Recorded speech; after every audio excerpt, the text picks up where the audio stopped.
Welcome to Play Practice Play, Lesson 7. It's Michael Houghton here, and today we're going to be looking at baseline attack. So here's our general lesson plan. We're going to do our usual warm-up. We're going to do a right drag relay race. We're going to do a small-sided game for our Play 1, which concentrates on circle side entry. And then we're going to do our practice, which is our 1-2 circle entry drill. And then our Play 2 will be back to our small-sided game with our circle side entry. I will explain what baseline attack is as we go. So for our warm-up, we're just going to do our standard warm-up. We've covered this one off a few times now, so we should all know this at this stage. And then we're going to basically go into our warm-up games. So to date, our warm-up games have been largely fun-based, and now I'm going to try and get them to be a little bit more skill-based. So basically, we're going to try and practice some sort of technique or skill technique or something like that when we do our warm-ups. And so for this, we're going to split our group into two groups. So we're going to basically take our players and put them into two groups.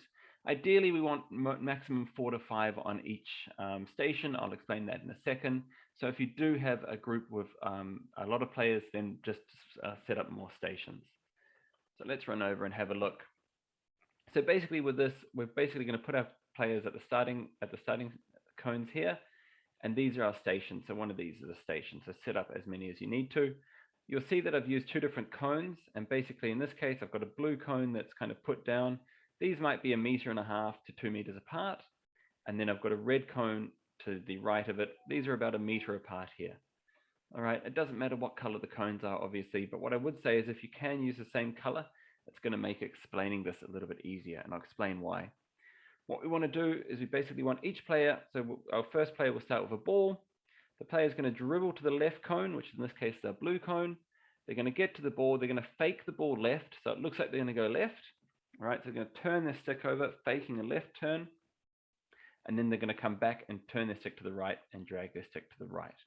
All right, so this is encouraging a right drag, which is a real fundamental part of hockey.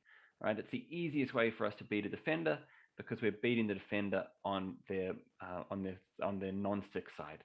Right, so it's going to be a lot easier for the attacker to beat the defender in this case, and that's why we're practicing this here. All right, so the player will come up to the left cone. They'll look as if they're going to go left, but they're going to go right. All right, so fake left, turn right, okay, and they're dragging that ball horizontally, and all we're doing is having them come up and just do that for each cone. When they get to here, all right, as they come around, they can spin around and come back down here, and now they can go back the other way. So same movement the whole time. It's right drag only. All right. When the player gets back, they leave the ball for the next person, and the next person basically goes and does the same thing. As I said, if we have 4 on each station, then it should be pretty quick for them to get back and turn, and it's a race. So the first team to get through all of their players through the right drag wins the relay race. Now, obviously with this, whilst it's a race for the players, for us as coaches, we're looking here to make sure they do the technique right.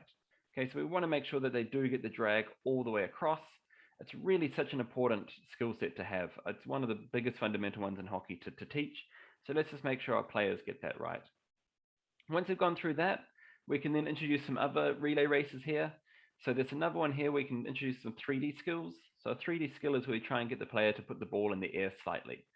So within hockey, a ball can be hit up in the air towards the player as long as it's below the knee. All right, so we're encouraging our players just to do a very small lift into the air. All right, there's a few ways that they can do that. I'll just demonstrate these now. So I will just see if I can stop sharing my screen. Okay, perfect. So basically, as they come up, we just want to see them. As they come up, I'll see if I grab a ball here and actually demonstrate it properly. Give me 1 second to get this right. You can see the hockey gear I have in the background. All right, so the easiest way to do this is as they come up, all right, you can actually push the ball back, get your stick under it, and just do a little flick with it. I don't want to demonstrate it too badly because I could break something. All right, I don't know if that was caught on camera, but basically dribble up, push back, flick it over. That's the easiest way. The better way is if we just try and get the player as the ball is moving, just flick the ball up. All right, so we're just trying to basically scoop it, get right underneath the ball, and we just give it a little flick up. The third way, which is probably a little bit more advanced, okay, which is really useful to do if you're on your back foot. I'm not going to do that here in this living room. My wife will kill me. Is to basically just hit down on top of the ball in this direction. All right, so this is a really good one if you're trying to win a 50-50 ball and the ball's free. you basically just hit down on the ball, and as you hit down on the ball, it'll actually pop up in the air and go over the other person's stick. All right, so that's some there. That's all 3D skills that we're going to introduce. I'll just come back here. And we want to try and do that as part of our relay. So basically, in this case, when they come through, the two cones will actually act as the targets that they try and dribble the ball over. So they come up, bring the ball over, dribble up, hop the ball over, come up, hop the ball over, come up, hop the ball over. Okay, and they can then just do that on the way back. And we do a relay race again, all right? So this should only take 5 or so minutes to do, but we have a right drag, and then we're introducing our 3D skills there. All right, we then go into play one. All right, so at this point, you could say to the players, go and grab a drink.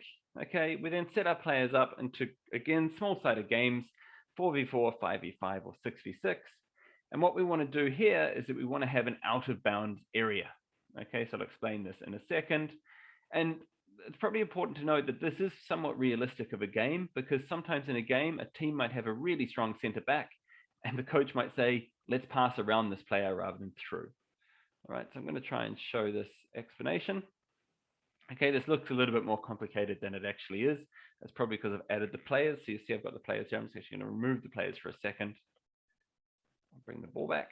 Okay, so basically we have our pitch space. We have our goal set up. And all we're doing is setting up this triangle formation here.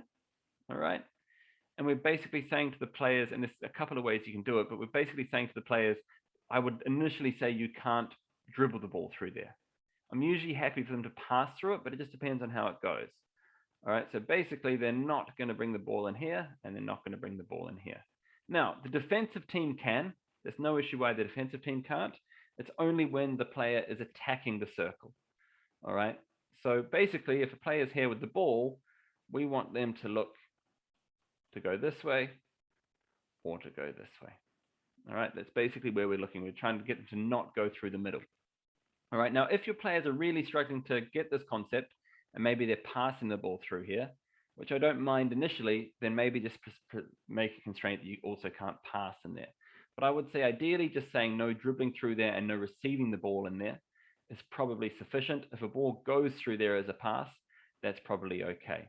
All right. Now, I mentioned earlier about this baseline attack. Okay, so we actually, behind here, we have a line. All right, could be known as a deadline. All right, but it's more commonly called the baseline. Okay, and what we're trying to do is we're trying to encourage our players to actually bring their ball, get the ball, and hit the baseline. Okay, because if you can hit this baseline here, then what you typically find is if there's a player here, then the player will find that they have to come across to here. And what it does is it will typically leave space at the top of the circle, say, where we can get a pass back to the top of the circle. The goalie in this case would have actually positioned themselves here, all right, because they've seen a baseline attack. And now we've got all of this goal open here. All right, so by getting that pass back here and a one touch, our attacking players have all of the space here. All right, which is why it's really useful for us to hit that baseline. All right, so as we call this a baseline attack. All right, and this is all about trying to encourage that baseline attack. Okay, so like I said, we've excluded this area from play, and we want to see our players trying to use the width of the pitch. Last week we did playing wide, so hopefully the players are getting used to this concept. We want to see them use the width of the pitch, and hopefully then bring the ball to that baseline and realize that they've then got to cross to try and get the ball back, and maybe back to the top, to the spot, or to the right post. All right, so those would be the three tops. I'll repeat that again. So when they come back, we're looking for the player to get the ball to either the top, to the spot. Okay, the spot is a little penalty spot. You'll see it on a full-size hockey pitch, or the right post. Those would typically be our three target areas that we would look to be getting the ball to. All right, so we'll play our game. Again, we just have our normal game with that constraint. We have some fun for 12.5 minutes, and then we go into a drill. Okay, now the drill that we're going to set up, again, it's probably easiest for me to show this with an explanation. Okay, again, this looks a little bit confusing when you first look at it, but it's not. Okay, so we have our goal. Okay, so I'll just put these in here. We mentioned earlier our right post, our spot, and our top. They're going to be our target areas that we're going to talk about. And as players are coming in, we want them to yell out to this player who's passing the ball where those are going to go. We'll explain that in a second. All right, the ball is actually going to start here on this side. So we'll have our ball collection here, and we're going to have two lines of players. So we're going to have players behind this first cone, and players behind this cone over here. All right. This will be player 1. This will be player 2. So player 1 starts by simply dribbling the ball down. All right. And player 2 is going to start by running this direction and then running back this direction. Okay. So whilst the player could run this way, we want to try and discourage that running because that's too easy for a defender to see.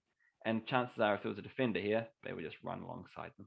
All right. So the pass would never be on.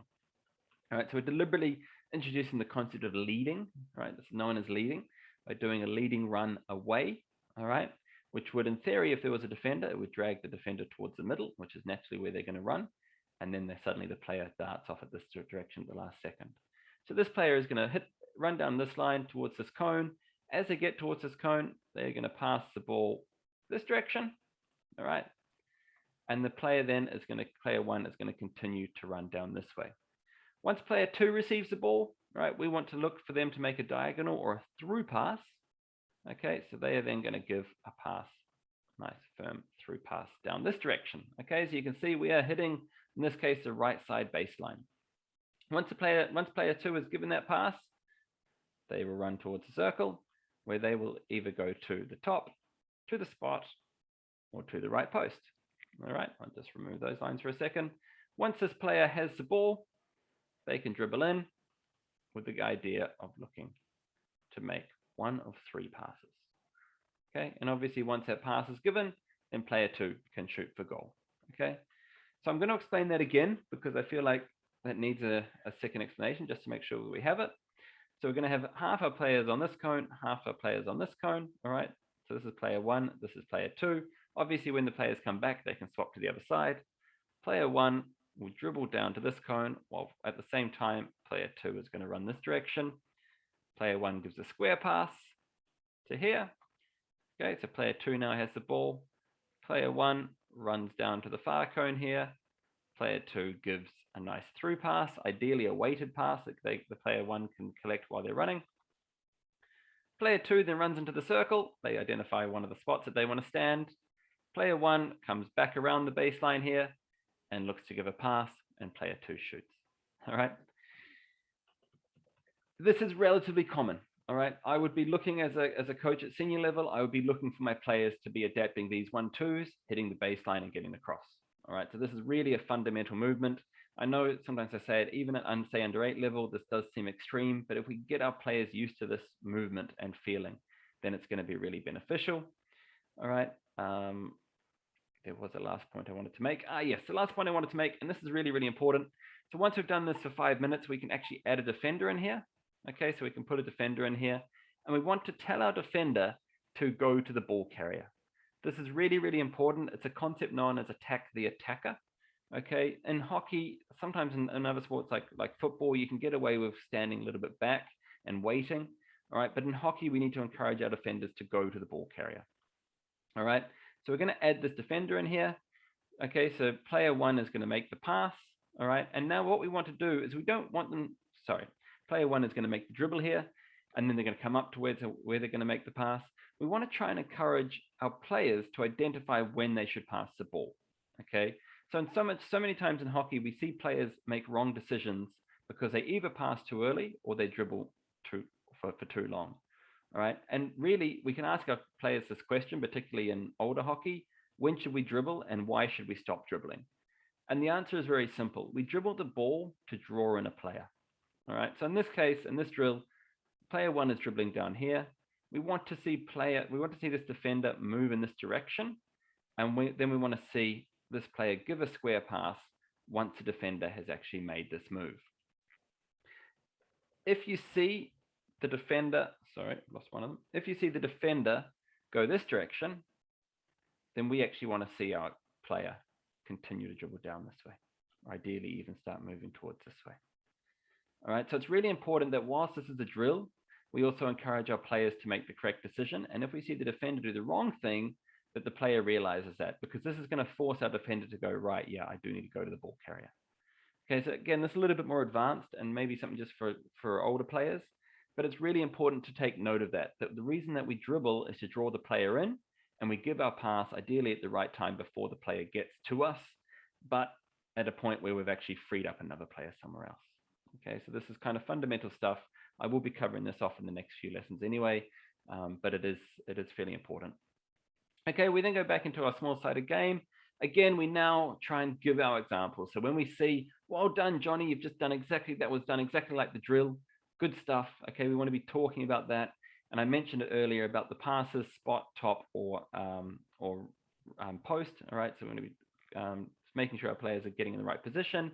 And then after a while, we can remove that constraint and just have a normal game, and hopefully our players will hit the right spot.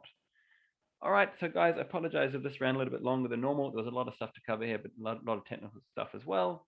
But as normal, this is number 7 of 14 lesson plans. And always remember to play, practice, play.